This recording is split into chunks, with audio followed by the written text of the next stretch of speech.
Let's get into it. Welcome to the Kandid Shop. We speaking on things you not. Just press play and let it rock. Hey, welcome to the Kandid Shop. Whoa, welcome to the Kandid Shop.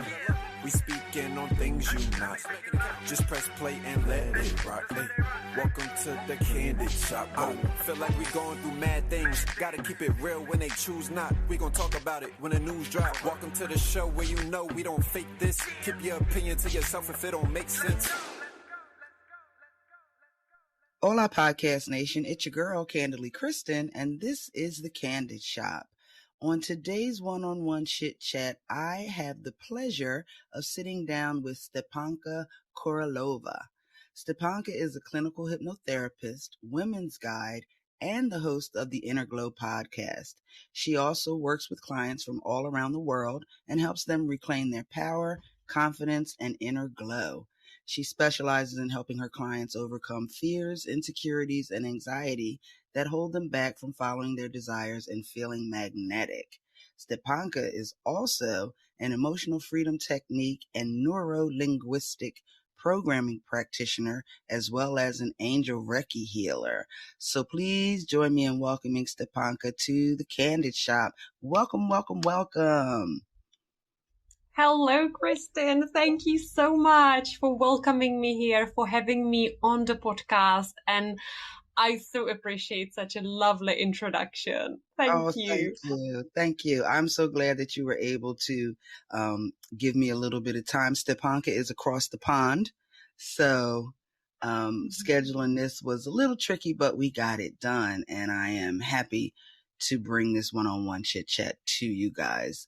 So I'm just going to start with, what led you to study hypnotherapy?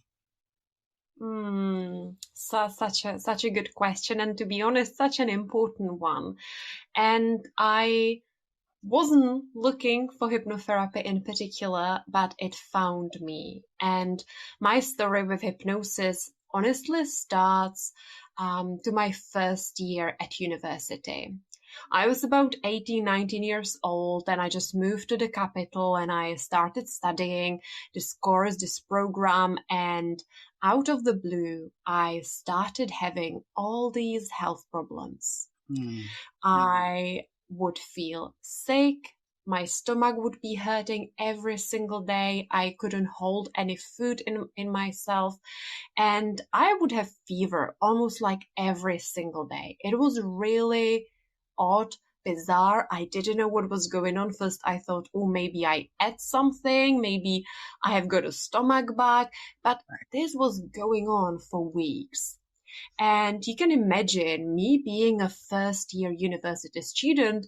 I thought I would be socializing, meeting my teachers, meeting my classmates, really having the time of my life when you think about it. That's what first-year uni students do.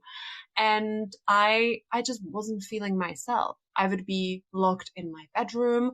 I just tried taking paracetamol, the usual things you've got with you. But because it wasn't getting any better, I ended up scheduling an appointment with my GP, with my general practitioner, with my doctor.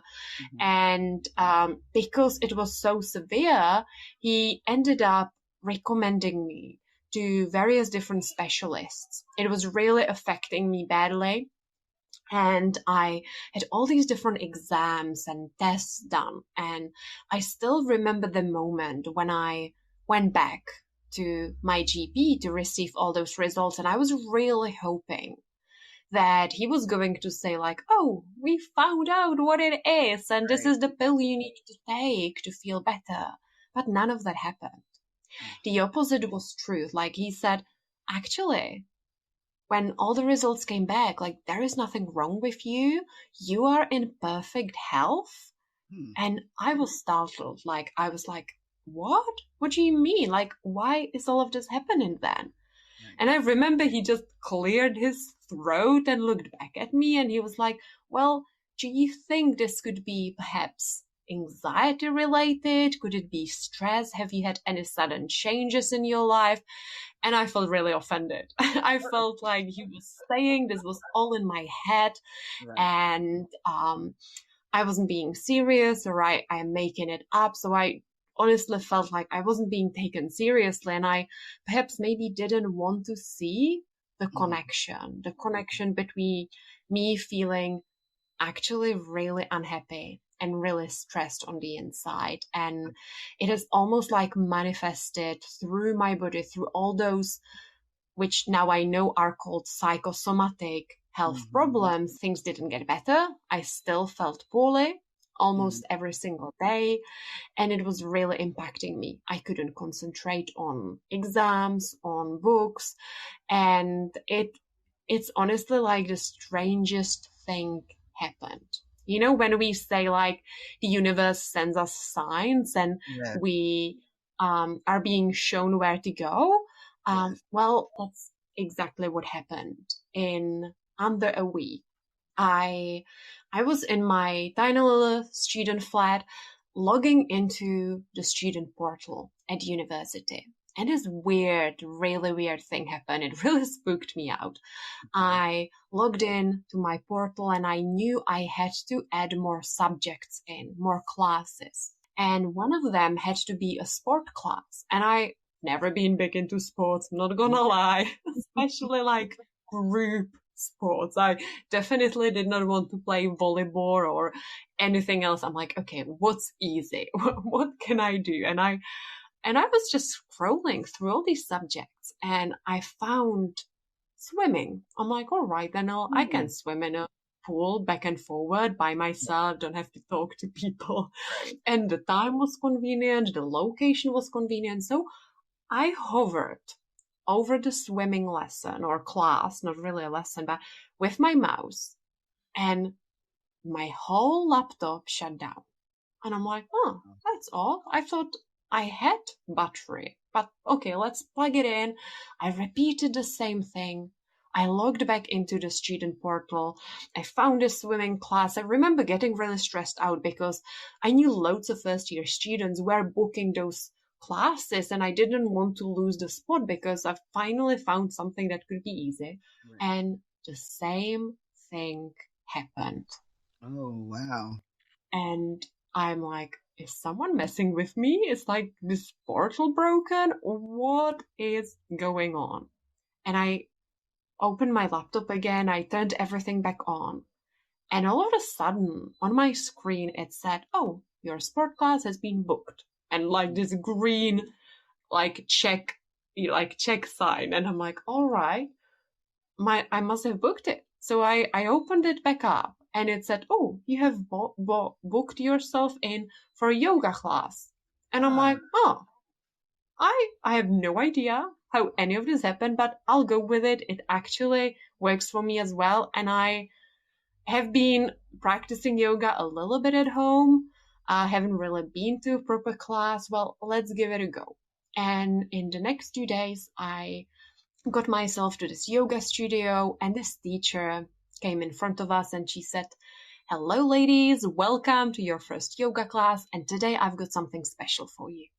But I'm not going to tell you what it is. I'll wait for the end of the class and then I have a recording for you to play. So we finished the class. It was amazing. I fell in love with it straight away. And then at the end, I lie down on my yoga mat like everyone else. And she said, okay, I'll start playing this recording and I would love for you to simply follow along. So that's exactly what I did. And within minutes, I felt so much bliss in my body. I felt so good. I felt so calm. I felt so grounded in my being, like I never felt like that before. And I honestly just heard this voice in my head saying, Stepanka, pay attention here. This is important. And one day you will be working with it. I know this sounds crazy. Wow. But no. Well, can I ask you what the recording was? Was it music? Was it like a guided meditation? Well, so I didn't know. I just followed along and it was almost like a relaxation, but it had a very specific structure to it. So as soon as the class ended, I went to this teacher. I'm like, I need this. Like, it really helped me to calm down. And I just felt like really good. So I went to see her and she said, oh, well, this is actually a hypnotic relaxation. Mm.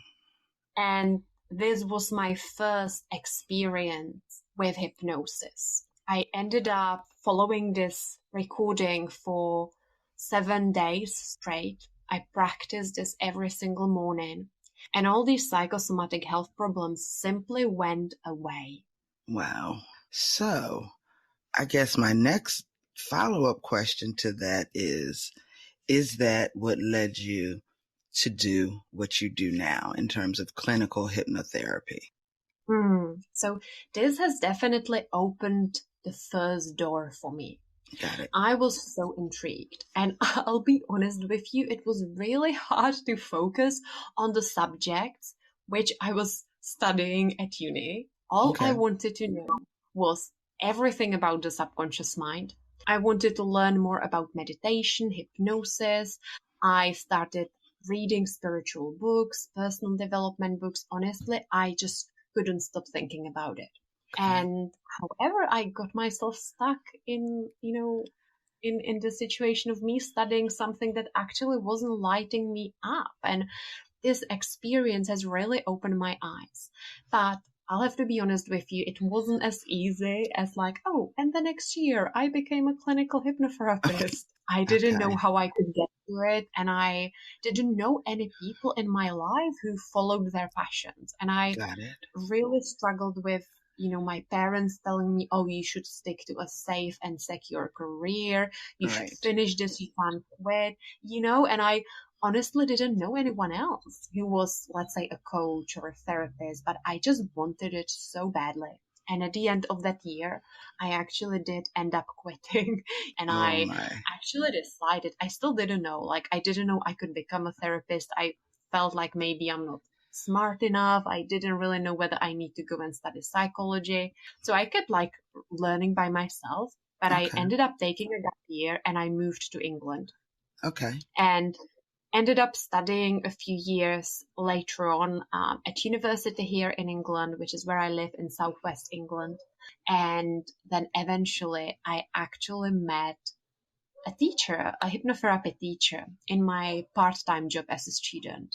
Okay. And I was given this book by one of his students, and it was self-hypnosis book. And I'm like, oh my God, self-hypnosis. I had no idea such a thing exists. I knew, you could do hypnosis with a therapist. And this almost like brought me back to where I started a few years before that. And the next year I signed up, and then for a few years I was studying clinical hypnosis. And as soon as I qualified, I started seeing my first case study clients just to gain experience. Then I started taking on more clients and so on. But in order to become a clinical hypnotherapist, you actually need to qualify in NLP, which is neuro linguistic programming as well. So there are steps to it. But yeah, like long story short, this is how I got to where I am now. So neuro-linguistic programming, I guess before I ask that, so I'm guessing there was no courses in hypnotherapy. Yeah. So I studied at a private college of hypnotherapy in England. And that's how I got my qualification. But there are different routes to get to it. Back then, I probably kept searching for like hypnotherapy at university, and I don't think there is specifically a program like that. But Right. a lot of people are psychologists, and they studied traditional psychology, and then they're deepened their skills and knowledge, and they perhaps qualified in hypnotherapy. There are, of course, like shorter courses, but I Right. knew I wanted to go full in. I wanted Got to it. do a full on course where I learn therapy, I learn coaching, I learn NLP, I learn how to hold space for clients. So I did study for over 2 years to get my qualification. Plus, it's an ongoing thing. I need Got to be seeing a supervisor. I am part of peer study support group. There is an ongoing learning. it. Got it. So My next question is neuro-linguistic programming. And I'm surprised I said that 3 times without messing it up. But what exactly is that? Is it the fancy name for hypnosis, or is it a modality all to itself, separate from hypnosis? Well, you are right. Like there is a connection between these two. And actually, hypnotherapy in itself was created from various different therapies. And one of them was NLP for short, for neuro-linguistic programming. So it is still an important aspect of that. And the way I studied hypnotherapy, so my approach is more cognitive behavioral therapy or hypnotherapy, meaning Okay. we focus on thoughts, we focus on behavior, and this is what is good in common with NLP. And various different techniques are actually similar, or we have taken some of the traditional NLP techniques and we use them in hypnosis with clients. And I find that can be really powerful because Mm-hmm.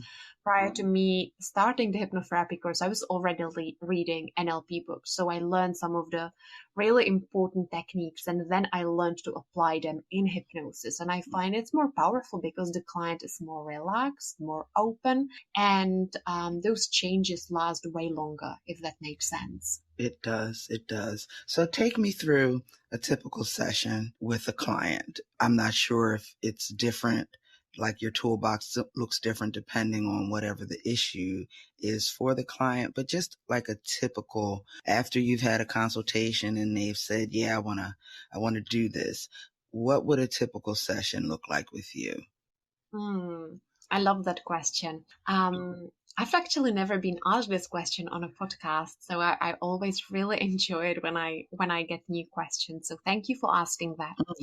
And to be completely honest with you, I don't think there is such a thing as a typical session Got it. because what I have been told, or traditionally in therapy, you create a therapy plan. You always know what are the intentions here, where is it that the client wants to get to, and so on, because sometimes therapists can almost like project their own ideas onto their clients. So it's really important to be truly listening to what they are saying and to what they desire. However, I've learned early on that it never really works for me to have a set treatment plan and to know that this technique will be used in this session and so on, because I always check in with my clients, seeing where they at, what Mm-hmm. is real for them on that day when we have a session, what are the feelings they are experiencing. And based on that, and in alignment with where they at in that moment, in alignment with their bigger picture, bigger vision, I choose a technique. And there are so many different techniques. However, my personal approach is often present focused, future focused, focused Okay. on behavior, on thoughts, on emotional patterns, and so on. I don't tend to do a lot of regression. I Okay. do occasionally, I do timeline therapy, meaning, you revisit things from the past or you almost like extract wisdom from your past experiences, but I am not huge on like regression. And I feel sometimes this can be a misconception when it comes to hypnosis. People see things on TV, they see, things in the entertainment industry, and very often it's about, oh, going back to your childhood and reliving these painful experiences. And while sometimes it is important to support that inner child and go back, I hardly ever have my clients relive painful experiences as if it was happening now. There are different ways I go about it, helping my clients to always feel safe. Is this making sense? It is. It absolutely is. I actually did another chit chat, and I'm actually going to post you guys' chit chats kind of one after the other, because she does something called rapid transformational therapy, which is a really, I guess, intense form of hypnotherapy, and they do dig into the root causes of addictions. She works primarily with people with addictions, and so I guess it's different in terms of what the client needs, what the best route is via hypnotherapy to get them to their desired goal. So it's interesting that she does a lot of regression, not in terms of reliving, but just pinpointing when something may have attached that manifested years later as an addiction or a propensity to do something. So it's interesting. That's very interesting. Yeah, and that definitely has got a place, and I would do the same. But most of my techniques then will be on, okay, how do I utilize those lessons? If I Right. have recognized this pattern started back then, or this issue started there, or this is when I started having those thoughts, like, how do I utilize that wisdom in my Yeah. present? How can I start changing and shifting my thought patterns, behavioral patterns right now so that I can start seeing results? And I am actually quite familiar with rapid transformational hypnotherapy, Okay. and it is an incredible approach as well. And it is actually a combination of hypnosis as well and NLP, and they use those techniques a lot as well, which is Mm-hmm. incredible. So yeah, I can imagine that, especially with addictions, it's so important to see, when did it start? What kind of coping mechanism it Mm-hmm. is, because very often it can be a distraction mechanism that's Yeah, holding us back from, let's say, processing something. I agree. I agree. So talk to me a little bit about emotional freedom technique. And is that something that you developed? So, as with hypnosis, emotional freedom technique, EFT for short, Mm-hmm. is again a technique that has first and foremost helped me personally. It was a technique I was recommended to an EFT practitioner. I was really struggling with one phobia, with a really big fear, already as a teenager, I believe. I think I was actually just a teenager, and my dad sent me to this lady, and he was really like, he worked with her himself, and he was like, she will help you, like, go and give it a go. And I remember Right. being a teenager thinking, what is this? Like, this woman wants me to tap with my fingers on my face. Like, I've never seen anything weirder. So that was my first reaction. After that session, I felt better. I'm like, so there must be something to this technique. So EFT is actually a modality that I have been working with for so many years before I ever qualified. Okay. It is a combination of, we could say, traditional Chinese acupressure. When you press on different points on the body and they are connected through meridians to different organs, Yes. emotions, things, really stemming from Chinese medicine. And it's combined with energy psychology. So it can honestly look a little odd when you see someone practicing it for the first time or you hear about it, because you actually often start by repeating the negative things. You are tapping on these different points, especially on the upper half of your body with your fingers, and the therapist is guiding you to do that. So you copy them, you follow along, and you are repeating different things. And what shocked me was like, why would I be repeating the negative things? But of course, later on, I learned how important it actually is to acknowledge what is actually real for you. What are the feelings? What are the fears beneath the surface? And you straight away feel this wave of relief throughout your entire body as you are actually making peace with what is real for you. And then once those emotions, there is a technique how you find out, where the client is at. And then once they have processed those emotions, you can move on to the positive things, so to speak. So you are truly in alignment with yourself, because I don't know how about you, but I sometimes got pissed off with like the love and light approaches to therapy or self-help when you are being told to repeat the positive affirmations when you're feeling rubbish, when things don't feel good. And to me, it sometimes felt like I was being dishonest or I was lying to myself, and it didn't work with me. So in EFT, you acknowledge what is real for you, where you Okay. at, you process those emotions first and foremost, and then you start implementing and almost like ingraining a new belief into your system. Okay. That makes sense. That makes sense. So tell me who your clients, customers, followers, and fans are. Who are the people that you predominantly work with? Yes, so I actually mostly specialize in confidence things like confidence issues, imposter syndrome, when women don't feel like they are worthy, they are deserving of their goals and desires.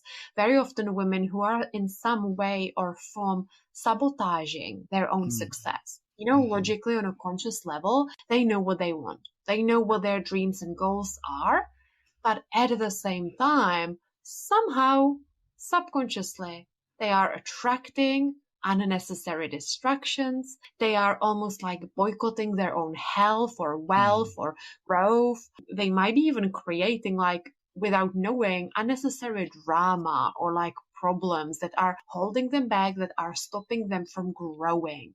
I truly help women to tap back into their inner power.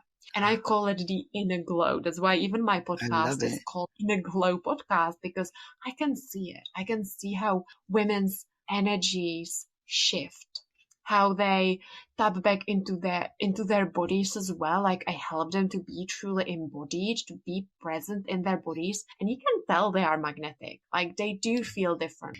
They Right. look different. And it's not about wearing different makeup or clothes. It's from within. That's Got the it. inner glow that comes from within. And I absolutely love it. I help my clients to heal emotional wounds, to be connected to their feminine energy, to their emotions, how to process difficult situations. Like my signature program is actually all about emotions and Okay. communication and really building up your emotional resilience. And privately, it very often is confidence, overcoming insecurities, fears, really getting clear and in alignment what it is that you are calling in.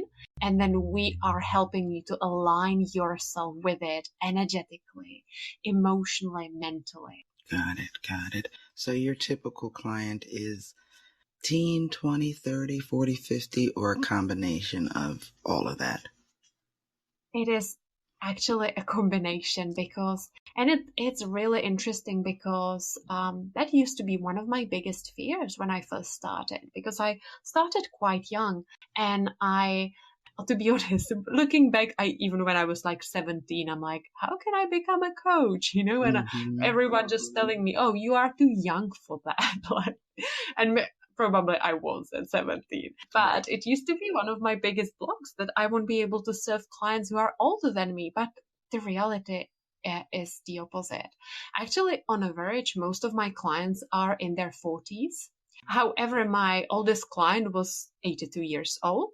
But I also Really? have a few teenage girls who I mentor, who I support with, the usual insecurities, fears, and problems teenagers can have. But it is almost like a separate program, something I don't really do for profit, but I always take on a new girl who I could support with just to give back. And but my paying clients, my mentorship or hypnotherapy and coaching clients are anywhere between 25 to, at the moment, to 62. So it is, different ages.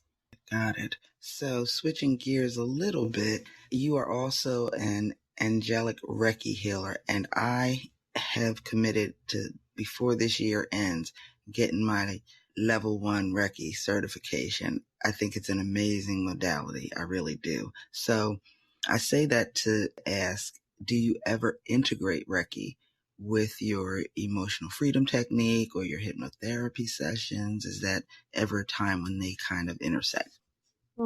See, I'm so enjoying your questions. We're having all these interesting questions I never get asked.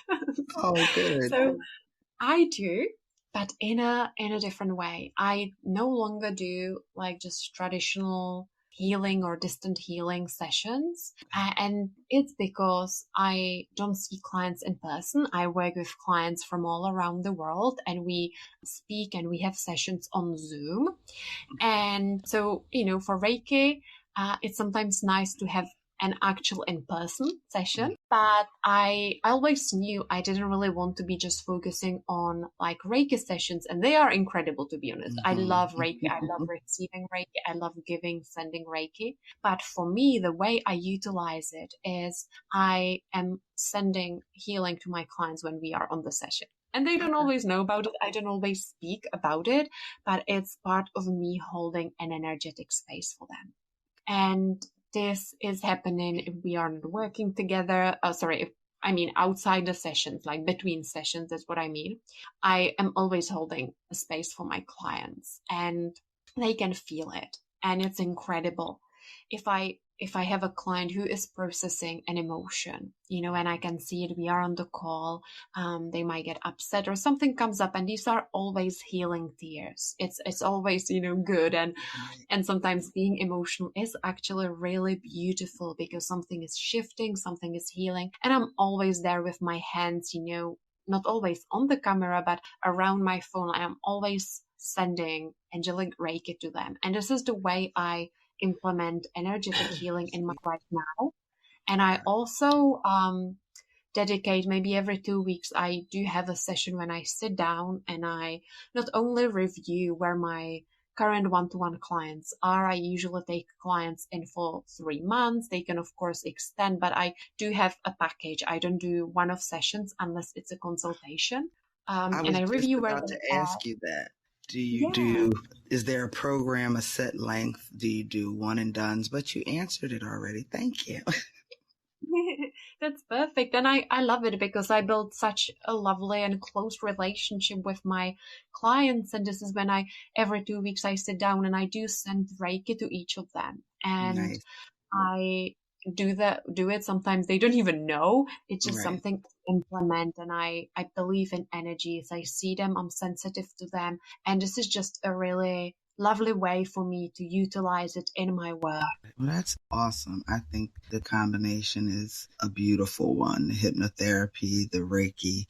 So typically, how long are your clients with you? Is there ever a time when, I don't know, they graduate, or is the timing set, or it's kind of fluid based on their progress? Yeah, so there is a combination. I do have clients who come with a specific goal and they know like that's all they need. That's all they're looking for. And I always recommend my 3 months program because while you can have an incredible breakthrough after one session or two, I want to make sure that my clients are carrying on with that. I want to make sure they are supported and protected and they have learned how to use, let's say, hypnosis, but other techniques in their life. So 3 months is a really beautiful way to make sure that by the end of the 3 months, not only they have progress, but they also feel really confident, knowing that we have laid a really solid foundations here and they can continue building on it. So I know, for example, a client of mine is actually graduating tomorrow. We have got our last session and I know like we have finished, we spoke about it as well. Of course, my clients can stay with me longer if that's what they would like to do and they want to keep like working or having that support. But she has achieved all the goals within those 3 months. Incredible growth. We are celebrating her so much. And tomorrow will be almost like her graduation session. And that's perfect. I'm sure we will stay in touch as I always do with all my clients. She has got access to all the techniques, recorded hypnosis techniques, different things and so on. And that's it. I have also other clients though, who are with me more not just for like one-off goal, but they are like, I just want to grow. I am, let's say, growing a business or I am working on myself. I just want to know I am supported.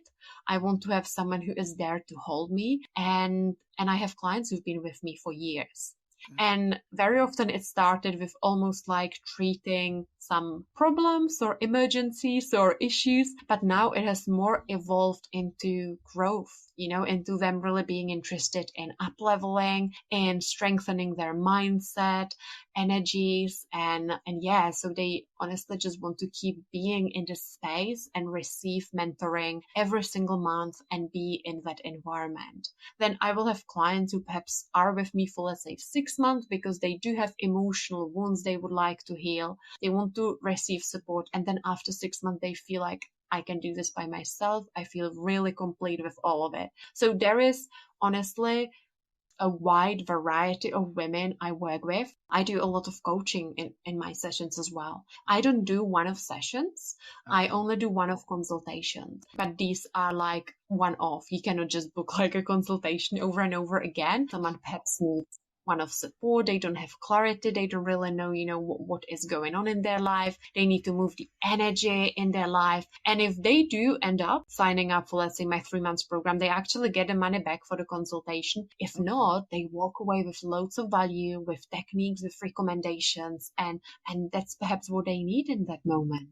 Right. So tell me a little bit about your coaching, how you developed it, how you decided on what kind of coach you would be, what kind of things you would lead women through, and then that 3-month program. In that time, what are your clients engaged in?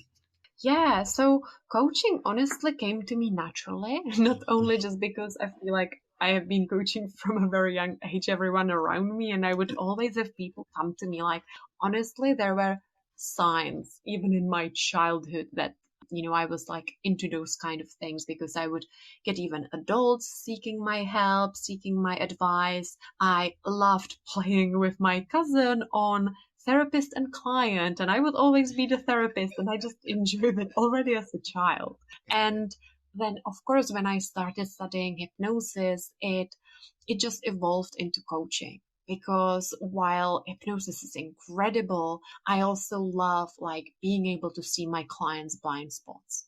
I love like giving them the right questions so they can come up with the answers themselves. And that's one thing my clients say a lot. It's almost like, you don't give us the answers, you help me to access that wisdom within me. And that's what I feel I'm doing with coaching. So my, let's say, 3 months package or any work I do with women is never just, oh, it's just hypnotherapy. It's just coaching. It's just EFT. It's always a combination. And depending on where my client is at, what I'm feeling intuitively, what I'm hearing from them, based on that, we implement different techniques.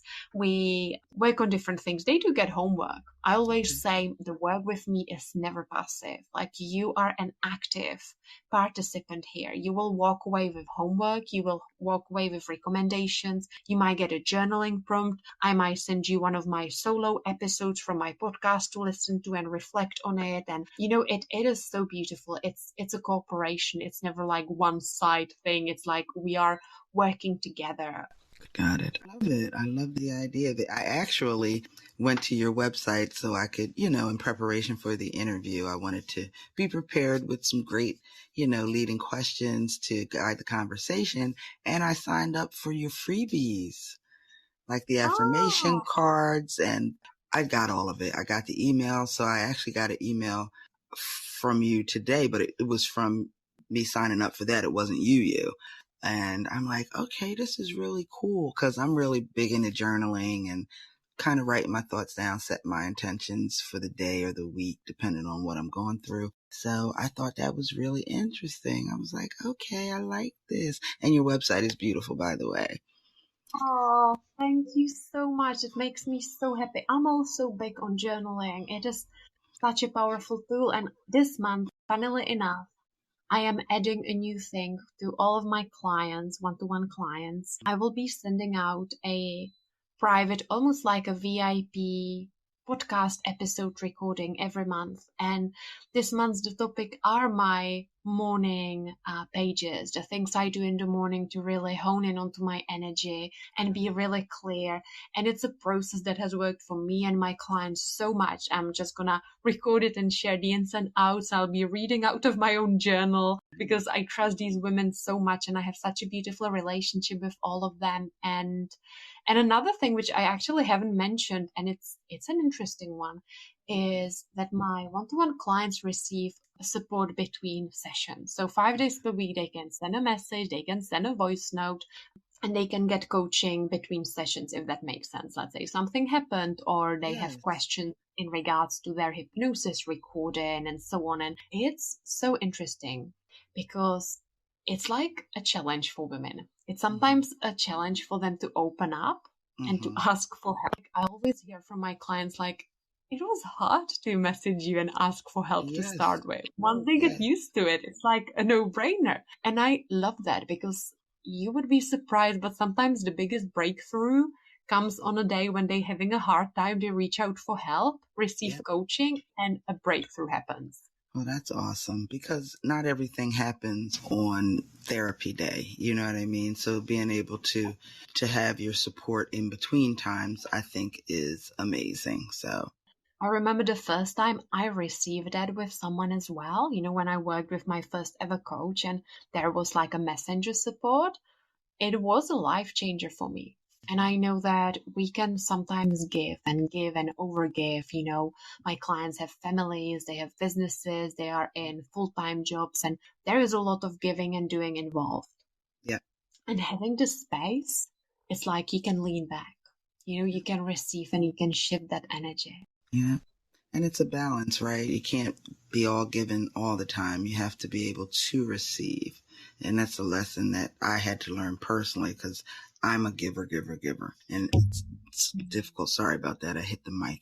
Difficult for me to sometimes ask for help or say, I'm overwhelmed or delegate. So, Yeah, I agree with you. And that's the thing, especially when we are big-hearted women and we want to give and we want other people to feel that love, then it can be challenging to actually ask for the same and to receive that. yes, I agree. Oh my goodness, this has been an amazing interview, learning about what you do. The one part about podcasting that I love is number one, I get to connect with amazing people, and it all goes into my toolbox. Every time I do a chit chat with somebody, I'm learning something, and hopefully when my listeners hear it, they will learn something too. So we are at the point in the podcast that I have recently added a little segment to end each chit chat, and it is called 10 Candid Questions. Okay. So 10 candid questions. I'm going to ask you questions. Some of them will be either or type questions. Some of them will require a longer response, but they all require you to give your candid off the top answer. You ready? So excited. Okay. First question. What's your favorite color? Ooh, pink. Okay. Yeah. Second question. What is a common myth about what you do? That hypnosis is manipulation. Okay. What's your favorite curse word? Ooh. You don't have to say it. You can spell it or whatever. I was actually like really careful today. I'm like, I can't swear. I'm sorry, I missed the answer. What your favorite curse word? Probably shit. Okay. All right. Are you a morning person or a night owl? Ooh, both. Interesting. Both, because I am a morning person, 100%. For years, I would be getting up at honestly 5 o'clock just because I like it. And I love the energy of a fresh day. And when you go out, like the air is different. But recently, in the past couple of years, since we moved to this place where we live now, my partner stays up really late for his job and sometimes have irregular shifts. And I can see that when he is working late, I have the tendency to stay up, work late, and then I have a line with him in the morning because I just want to see him. So it's a combination of both. And I'm literally like deciding, what do I do? Do I like claim that I'm a night owl now? Or do I try going back? Well, I am so not a morning person. I have tried really hard to be. I am not. But I'm not a night owl either. I'm just kind of a midday kind of girl. So, all right. Question number 5. How do you balance life and work? I am unapologetic when it comes to my days off. It means no work, and I always respect that fully. I know that's for me, it's Tuesdays and Wednesdays, and that's when I just do things for myself. I do things with my partner. I go in nature, and that's what I do. Like that's a must for me. And in the morning, I don't touch my phone until I might touch it just to Right. move it or if I go out, but I won't go on social media. I won't go in Messenger, nothing until 10 o'clock. Got it. That's great.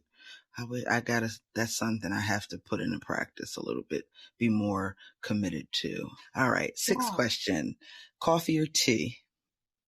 Tea, always. Seventh question, what is the number one thing that you think the world is lacking? Compassion and empathy. Yeah. Seeing that other people, we all have some sort of trauma within us. And sometimes we forget that. And then we are almost hurting people, not realizing that we can heal each other and support each other. All right. What are 3 books you'd recommend to my audience? So when it comes to really tapping into what your soul is calling you to do and almost tuning into what is your path in life, then I would recommend Light is the New Black by Becca Campbell. That's really helped me with my soul calling, with choosing the right career, the steps for me, and so on. I absolutely love that book. Let me think. I'm such a big reader. I always read so many books that it's hard for me to choose. When it comes to anxiety, when it comes to nervousness and overthinking and negative thought patterns, I would recommend a book by Chloe Brotheridge. Yeah, I hope I'm getting her name right. Brotheridge, I think. Okay. And it's called Anxiety Solution or Brave New Girl. It's such a good one, so easily explained even for anyone who, let's say, doesn't work in the industry. You don't have to be a therapist. You don't have to have a background. So I would say that's a really good one. And a third one, oh my goodness, what do I recommend? Let me think. Heal Your Life by Louise Hay. That's a book that started so much for me. I discovered it so young when I was struggling with all these health problems. And I think that's a really good one. Just when you are ready to open yourself up, that things can be different. You know, that there are different ways to heal things in your life. Yes, I love that book. I love Louise Hay. So, what's one question you wish that I'd asked you, and what would your answer have been? I love your questions. This has been such an enjoyable interview. One question. I guess perhaps what have been or what has been the most incredible transformations that I have seen with my clients after using hypnosis. Okay.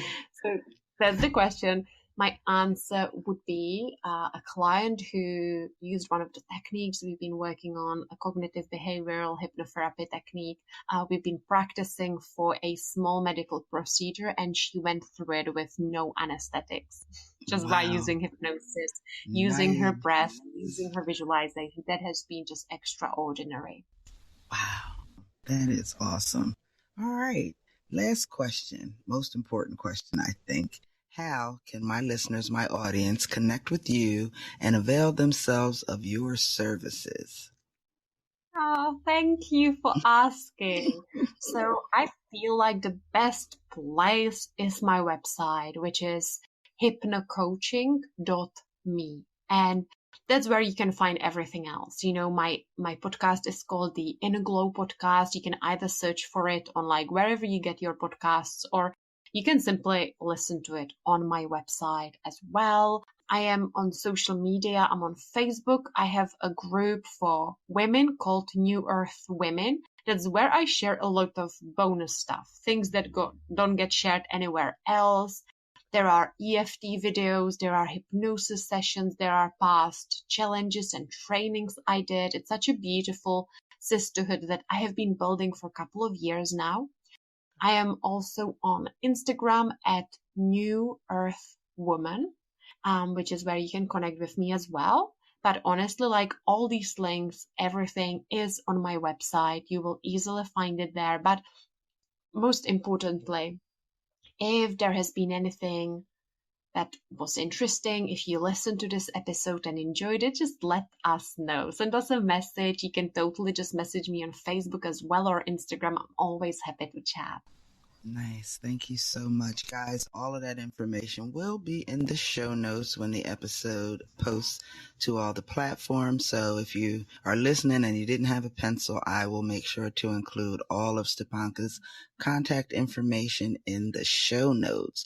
So we are at the end of our time together, but before we go, Stepanka, I wanted to give you a few minutes to give me your last thoughts. Thank you so much. I honestly loved every single minute of this episode, and you are such a great host, such an incredible host, and I could feel how like you read things about me, you knew what the questions to ask, and it was so incredible. I honestly, what a great way to end my day. It's like 6 p.m. in the UK now. I won't be working past this, and I'm just gonna chill, and I'm like full of energy. You have helped me to like feel even more energized, and I'm so grateful for this opportunity to have such a candid chat, and I cannot wait to share it with women in my community as well. So thank you. That's honestly all I want to share. Thank you so much, Stepanka Kuralova. Thank you for joining me. It has been an interesting, informative, and enlightening chat, and I like that combination for me is everything. Again, guys, when you hear this, Stepanka's information will be in the show notes. And like I say at the end of every episode, I want you all to keep it safe, keep it healthy, and keep it candid.